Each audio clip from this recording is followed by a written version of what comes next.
Irabazlea jakiteko unea heldu da. Euskal Herriko elkarte gastronomikorik zaharrena Donostiako Union Artesana 1870tik martxan dagoena. Timbra joko dugu, ea barruan hartzen dute gaituzten. Jakiteko. Ara, elkarte gastronomiko aspaldikoa bai, baina moderno ere bai, atea behintzat, Kaixo Martin! Kaixo Leon! Urte askotako! Eskerrik asko! Bueno, hau gorean idea, Euskal Herriko Soziedaderik elkarte gastronomikorik zaharrena eta bertako bat zenbakidun bazkida nire harrera egiten. Earki. Bueno, kendu hau eta ni matala mango izut, eta etorri zugaldea. Ja, martxan jarri behar dauzu? Bai, Nik uste nuen jatera etorri nintzen, lanera ekartzen. Lanera, hemen lan nahin bar da, jango ba. Bale. Ez da ingula jartzen den ikusten duzu nire izuzu, amina mantar. Martxa hori da marru. Bat zenbakidun bazkide izate hori, zeratik da, alprofanatzarelako, jatorrena, guapoena... Ez. Uzi zien, oaindan presidenteak izan zuen, bueno, zu jarriko izut, bat. Eta nik izan honezko nahi. Bestela hori, horren beste urtekin, hori hiltzea lastean izaten da. 60 urte baino gehiago daramatzan Martinek bazkide elkarte gastronomiko honetan. Beteranoa da beraz. Ez da harritzekoa elkarteen sorlekuan gaudela kontuan izan da, baina... Edonor izan daiteke elkarte baten bazkide? Nera auzokoan ezin ez bazkide izan. Zergatik? Bazkideek ez dutelako nahi.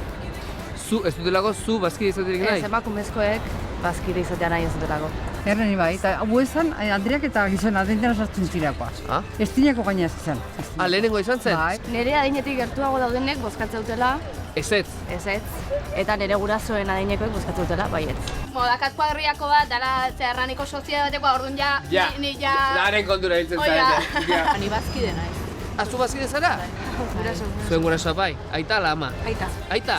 Eta ama ez, Ama ez. Eta zuen libre biltzen zarete? Bai, Soziedadean? guztu bazkidea zean, sukadea sartzen zean, Hala ere, garaiak aldatzen ari direla ematen du.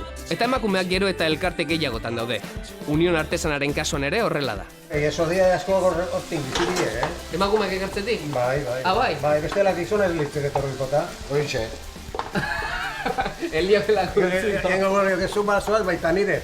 Oixe, horregatik bada. Horregatik da, Jende gaztia. Bai. Eta ni Andria honea tortze bada, ez du ez egin behar, hemen ezin da sartu. Baina... Hemen bi kolore daude. Hori alda marra? Bai. Grixeraino bai eta ero urdizko. Hor da frontera.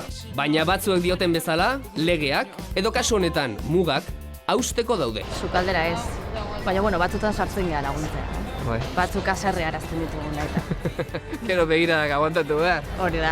Hemen erreginak bezala daude. Nahiko Ekarri nazu, jarri nazu, hemen nahi duten Gatza karri nazu eta... Behatzan komandua badakizu hori eta hori. Plana? Bai. Gizona lan egin eta guk eserita. Da hori gustatzen. Hombre.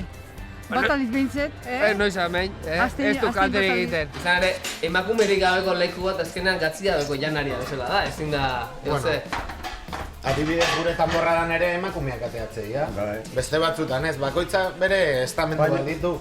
Tanborrada da soziedaden estamenduak berdinak ez dira, adibidez. Hemen evento pilo bat egitea, tanborrada, gero ere inauterietan badago konparsa bat, ez da gastronomikoa, denetatik egiten da. Denetatik egiten da, izakia behar delako gero janeta edateko. Bale, ja safaria ere egiten da, dantzakin da, dana behar, no, Garai baten benefikoa ere bazan. Baina gero esaten da, hau zaharren lekua dela. Gu kuadrillakin asko etortze, Ez, gazteke juten dira, ez. Zure soziedade hortan nindutena da jende gaztea bultzatzeko baita ere. Eta azken baten zuk afarik taula antolatzen baldin badituzu, ondo etortzen zaizu soziedade bat aurkitza dara zu baita aukera daukezu leku baten itxioteko. Gazte ala zahar, emakume ala gizon izan, argi dago elkarte gastronomiko baten helburua zein den. Ondo jatea bai, baina batez ere lagun artean egotea. Bueno, bukatu beraz? Bai, naskia ja prestatuta dago. Berrikitan egin eta handerren naski egin. Aira pasako, Oso ondo.